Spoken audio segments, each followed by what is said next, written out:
поражение подъязычной кости и скобности и проецирующихся здесь органов.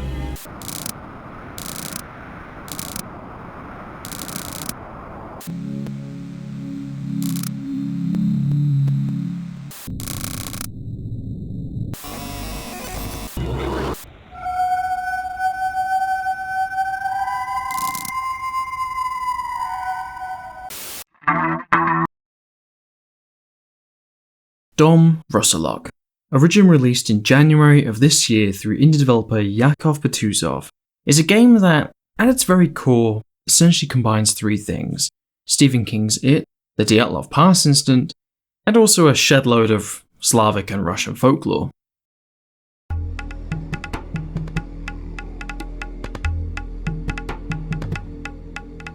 DOM RUSALok is an interesting experience, a statement that, as an entirely English consumer of what is for myself an ultimately very far from home piece of media, I can't honestly help but feel is doubly appropriate for this review. In fact, if I were to sum up the majority of my time spent with this game in one word, fascinating is undeniably going to be the most accurate one. As already alluded to, this game is essentially Stephen King's It, yet instead of the unknowable evil sellotaping itself to the nearest Washington, Maine or Illinois town, the story instead takes place within a rundown mid-90s post-Soviet town. And that statement alone offers DOM RUSALok an immediate wealth of intrigue to get the ball rolling, especially when you consider just how many fucking times the Russians have been responsible for big bad movie villain shit in American media. What's this massive hole underneath the town? Holy shit, it's the Russians! Susie, grab the lawnmower! So yeah, to now have the opportunity to step into a piece of media actually set in Russia that also handles similar material to the likes of It, The Thing or Stranger Things, I'm honestly surprised that this game hasn't already earned a lot more attention from Western consumers. And to make it even worse, I now have to hold my hat up in the air and admit that I too am one of those consumers who didn't have an absolute clue about this. It was actually the developer's own generosity to contact me directly and ask if I'd be interested in taking a look at a review copy and covering it for the channel that resulted in me finding out about this game at all. And that's an opportunity I'm very grateful for. If it isn't obvious by now from my steadily growing backlog, I like the weird shit. I like finding something at the back of the pile that barely anyone has touched and taking a good look at it. And since the last few reviews have been a tad brutal and bloody since, well, sanitarium, I guess, DOM RUSALok came around at a pretty good time where I was just wanting to dig into something story-driven. But before I do feel it's worth acknowledging a disclaimer. As is obvious, my heritage and nationality is not one that affords me any real experience or immediate familiarity with the culture and living conditions of 30 years in the past. In Russia. I will say that I've tried to do all I can to close this gap, and when it came to the process of writing this review, I certainly spent a lot more time on the research side of things than I would normally, but if there are any points throughout this review that I perhaps confused or simply misunderstood in regards to the culture of the game's setting, I want to acknowledge that. I'll probably mispronounce a few names too, and I want to openly welcome any corrections that a more familiar viewer might have. Again, I've done everything I can and as much research as feels appropriate to iron out any real errors on my part, but so as to hopefully not come off as a dumb, ignorant English bloke, this disclaimer is still worth saying. So let's get into it, you beautiful bunch of spooks, and just a heads up, although I'll warn you when the major stuff comes along, if you're wanting to go into this game completely spoiler free based off what I've already told you, you have been warned.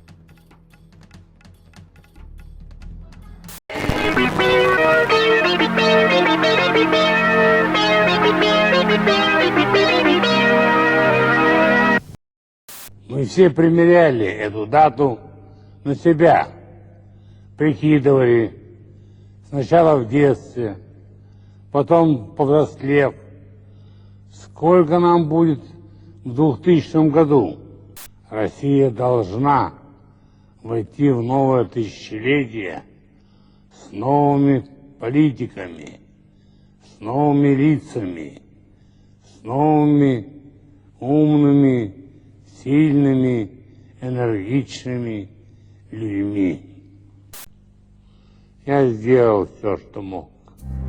These are some of the last words of Boris Yeltsin's presidency, the first president of Russia who served from July 1991 through to the 31st of December 1999, the final day of the millennium on which he chose to serve his public resignation from office. alongside a sincere wish that his countrymen would welcome the new era with hope and optimism, and also an apology. Yeltsin's succession in stepping into the shoes of the first president of Russia following the collapse of the Soviet Union was at the very least expected to trigger a momentous surge of change throughout the decade that followed, the last decade of the millennium, and one that the people of Russia really needed to be of good, honest progress. Instead, by most accounts, life in 1990s Russia was barely short of misery. Quoted by some to be one of the lowest points of Russia's economy and cultural morale, life in the 1990s was for most Russians an endless battering ram of struggle and frustration. Basic household amenities such as hot water, gas, or reliable electricity were frequently absent, a factor that often led to some incredibly cruel winters for families. And it wasn't just the facilities causing concern. Salary delays are referred to in some articles to have been extremely common for most working class breadwinners, sometimes going months without seeing a paycheck and prompting families to take on additional work anywhere they could find it, or worse, participating in lawless actions such as stealing or violence out of pure desperation, just in the hopes that doing so would at least tie you over for a few more weeks. And speaking of the lawlessness of the era, gangs are also quoted to have run rampant for most of the 1990s, with the local police or militias either spread far too thin or instead having received some form of bribe or incentive to look the other way when some needed them the most, therefore causing even more social dissent. And those fortunate enough to actually possess a modicum of wealth quickly became an ideal target for those suffering or bitter enough to do something about it, to lose faith in the system and take violent action. So with all this happening around him, and seemingly being the person in charge of fixing everything, it's unsurprising that the pressure mounting on Yeltsin's shoulders continued to grow. He was in fact politically targeted through impeachment twice, and also faced constant rumours and accusations that his health was hardly what you could call optimum, either due to heart disease or severe alcoholism. Put simply, there wasn't a lot of faith in Yeltsin's capability to pull Russia out of the shithole it had found itself in, and the man himself evidently realised this through his final resignation speech. Regardless of your feelings towards him, it's clear that Yeltsin is, if anything else, disappointed. He apologises for not being who the people needed him to be, and bows out with as much grace and dignity he can muster. However, after a decade of constant frustration, social discord, awful living conditions, and ever-present criminal activity, it's likely that there were many who were very glad to see the back of him, and it is into this very world that DOM RUSALOK's story is told.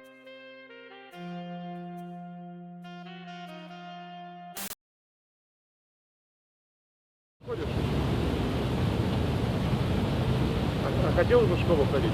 Конечно. А если бы ты была в школе, то ты была в каком классе? Наверное, во втором уже. А ты училась когда-нибудь в школе?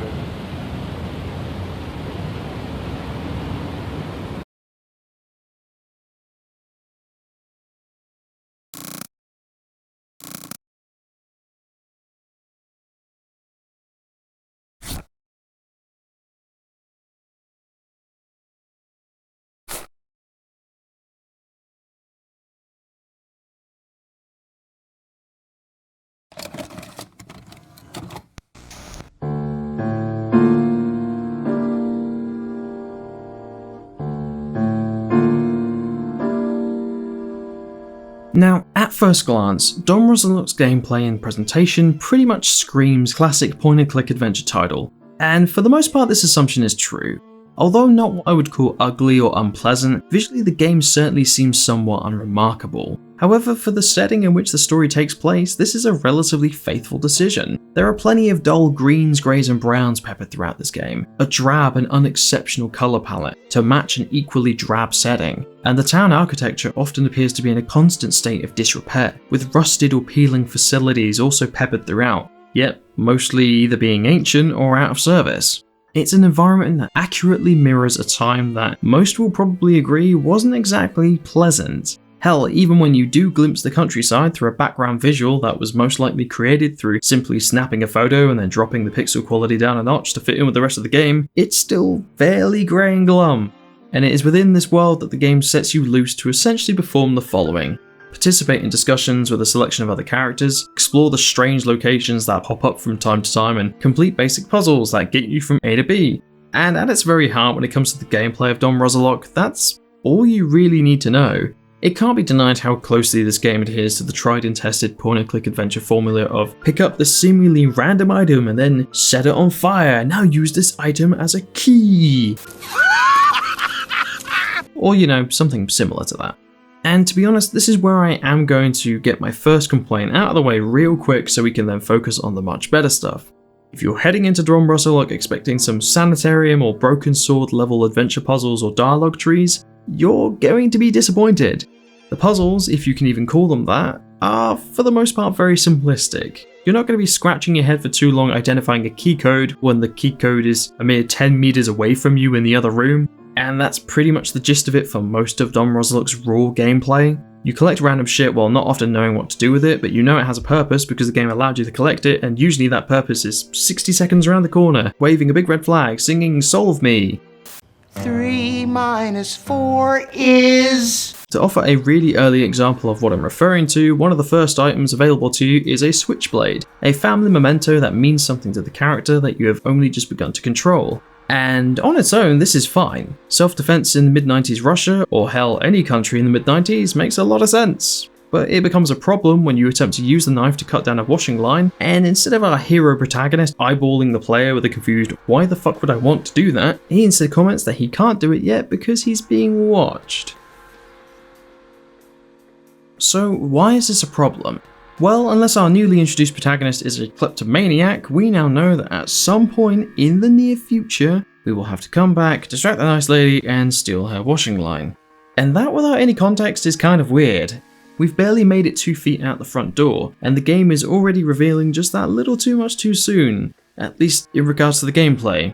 If this was instead George Stobart of Broken Sword fame and the player hadn't yet determined a logical necessity to steal the washing line, he'd be far more likely to simply respond with a sardonic, I couldn't think of anything to do with the statue, apart from scaring small children with it. Simply put, the game would recognise that you hadn't yet triggered the character interaction to then justify the corresponding action. The trigger here should have been the local boys requesting that you find them some rope or something similar, and after which the player can then confirm that this is indeed the correct item, with the protagonist noticed as interesting in the washing line and concerned regarding being seen. This then triggers the need for a distraction, after which the player can then retrieve a washing line, and so on and so forth. But without that first trigger setting off the row of dominoes, the protagonist's apparent interest in stealing the washing line doesn't really make a lot of sense, and it's an issue that does pop up a little too often throughout the game, rendering a lot of the puzzles and the quote-unquote gameplay fairly unremarkable. You're collecting things because you can. There's no rhyme or reason to any of it except in a minute you're going to need it. And yeah, sure, in a lot of other adventure games you still collect a lot of random shit, but some of these items you would be holding on to for hours at a time, taking it through the game from one chapter to the next, not really knowing whether or not you're going to use it, but figuring, hey, why not? I've got it, I might need it. And getting back to DOM RUSALOK, the only other function that the player really has to explore, aside from character dialogue, is directing the protagonist from one point to the next, which means if you're the kind of player that needs more engagement than the surface level mechanics that you might find within a walking simulator, you might struggle with DOM RUSALOK. And again, I will specify, this is just the gameplay I'm specifically talking about here. I am not saying that this is a bad game, just because the actual gameplay itself is reasonably lacking, because the rest of DOM RUSALOK is a massive step up by comparison, one that offers some excellent examples of atmosphere and tension, and a plot that, and there's really no other way of putting this, it kind of goes places, it's something else. And this is also where the spoilers are going to start coming in, so if you're wanting to skip these, I'd jump to here.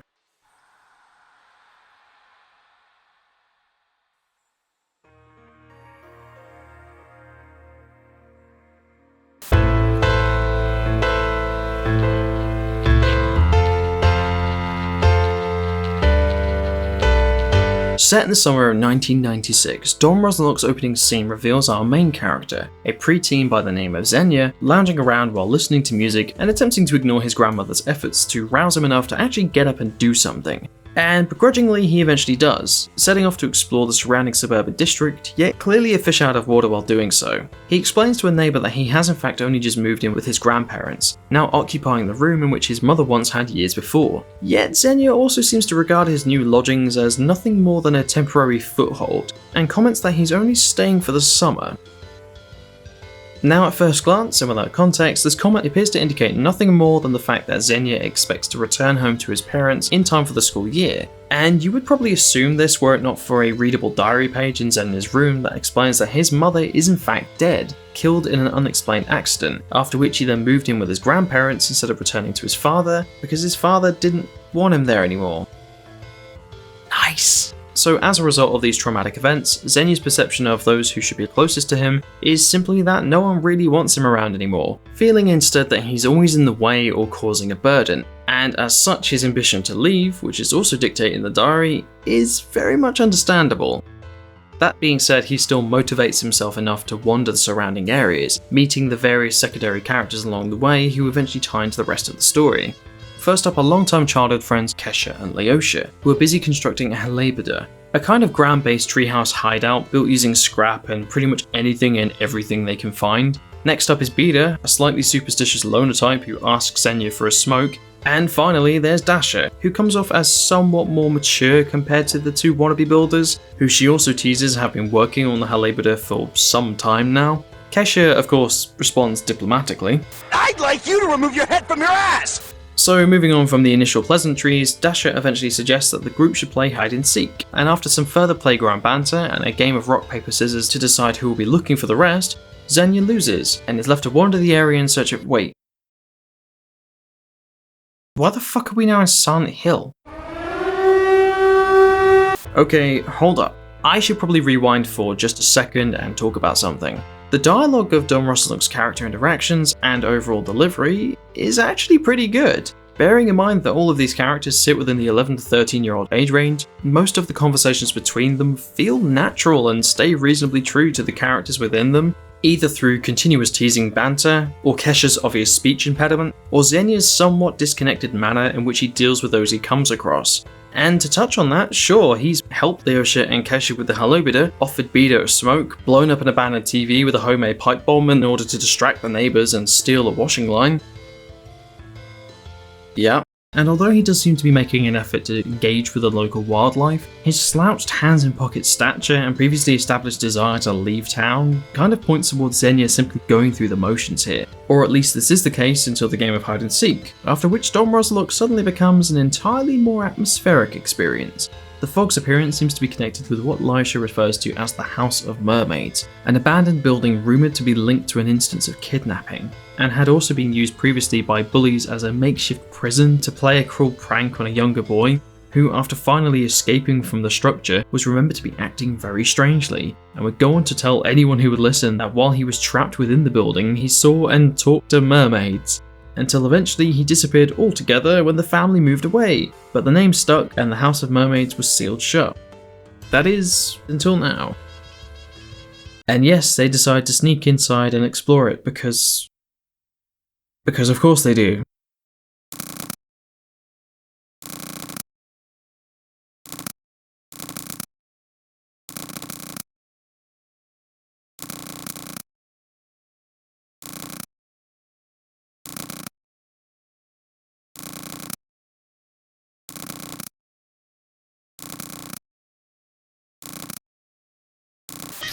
No, it's gone downstairs! Oh dear, it's gone down the trapdoor.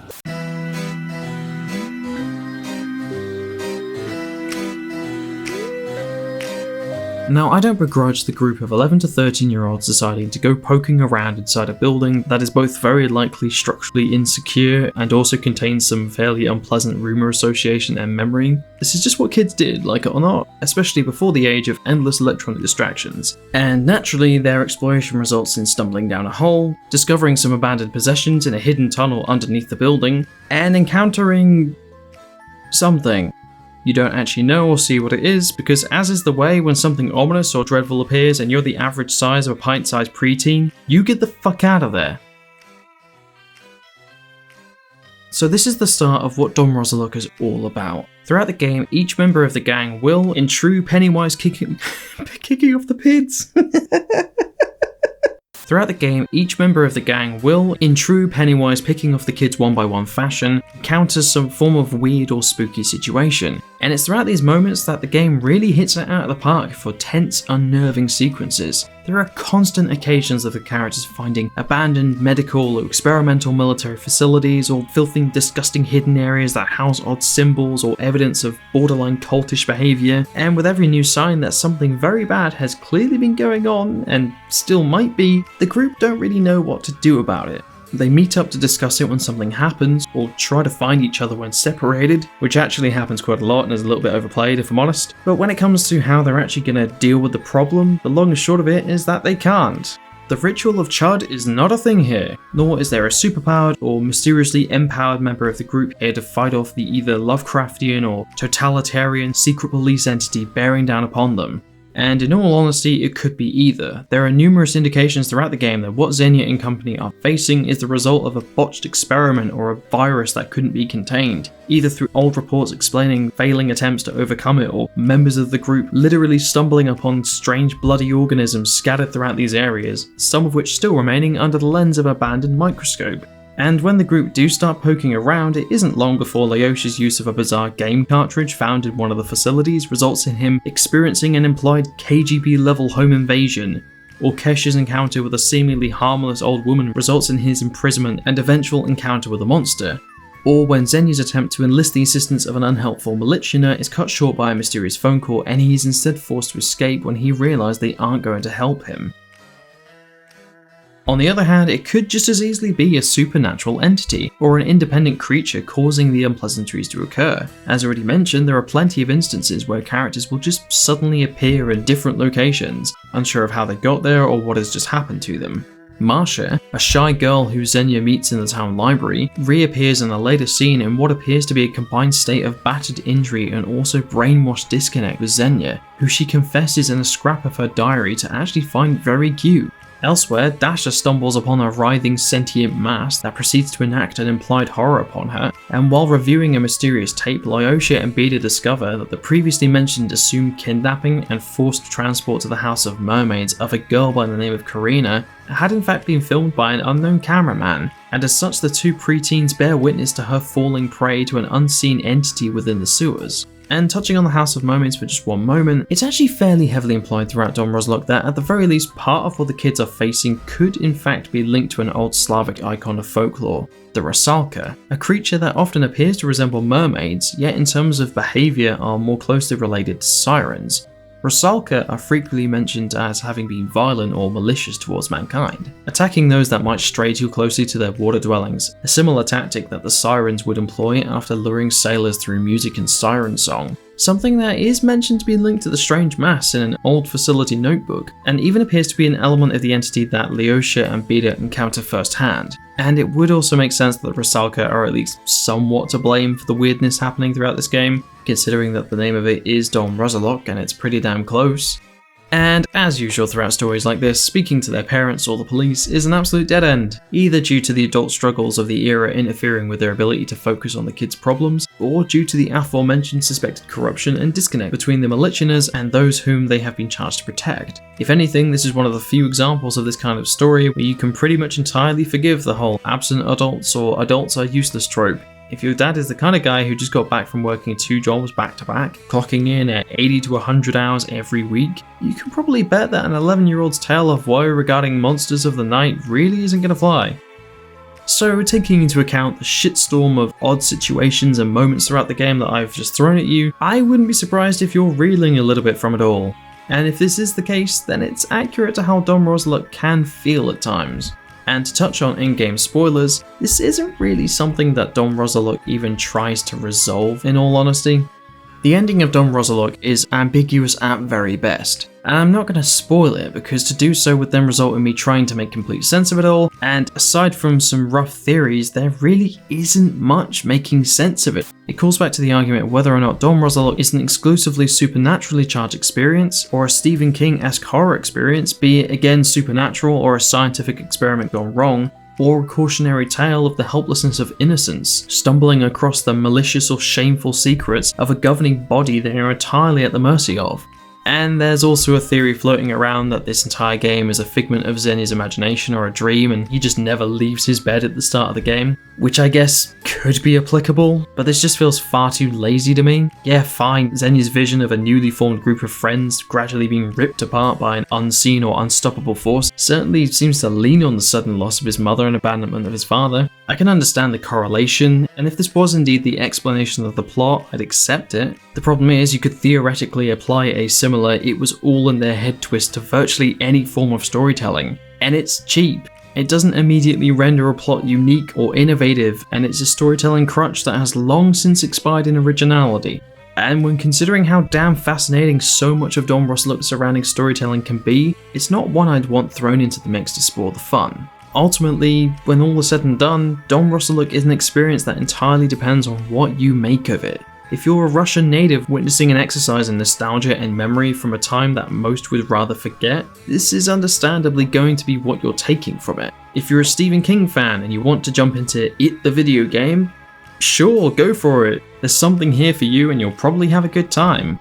Or if you're an avid conspiracy theory fan and you want to pick apart some potentially dangerous Russian experiments through point-and-click adventure gameplay, yeah, there's something here for you too. Just don't be surprised if when you get to the end of the game, your jaw goes a little bit slack with a half-hearted, "Ha, okay then," before then immediately jumping into the Steam forums, searching for a black and white explanation of the end of the game. From a brief glance, there isn't one there, and there probably isn't one.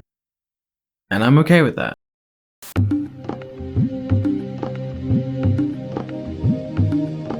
Alrighty, it really feels like it's been a good long while since I last dug into a plot-heavy game like this, and what's kind of hilarious is that there's a good chunk of potential story here that I've mostly left by the wayside, in an attempt to keep this video as concise and, more to the point, as short as possible. I could have probably doubled this video's runtime with an unnecessarily long-winded step-by-step analysis of the entire story beat for beat, but I also feel that in doing so, my enthusiasm for this game would have really started to wane. Although I enjoy it for what it is in terms of the atmosphere, the tense story beats, and the genuinely intriguing setting, I also would say that DOM RUSALOK can feel a little unengaging at times, and this is largely due to the fact that you don't actually have a whole lot to do. Aside from wandering through the game solving tepid puzzles, you aren't really offered much player agency. The conversations are almost entirely linear, with only a few rare examples of player input offered, and by the end you're almost left wondering if you should have just read a book after all. That being said, I still recommend DOM RUSALOK. There's enough here to feel invested in the characters from an observational point of view, if not a more personal one, and the combined visuals and sound design can be really effective at times, especially when the spooky kooky Scooby-Doo shit really starts to get going. So if you're in the mood for what comes very, very close to Stephen King's Russian It, go play this game, you wonderful spooks. And yeah, that's it from me. I'd like to thank the developer for the opportunity to cover this game, and also if you like the video, look, do we have to do this? I'm no good at it. You know this. I know that there's only so many times a human being can be asked if you want to slap that ye old subscribe button before he, I don't know.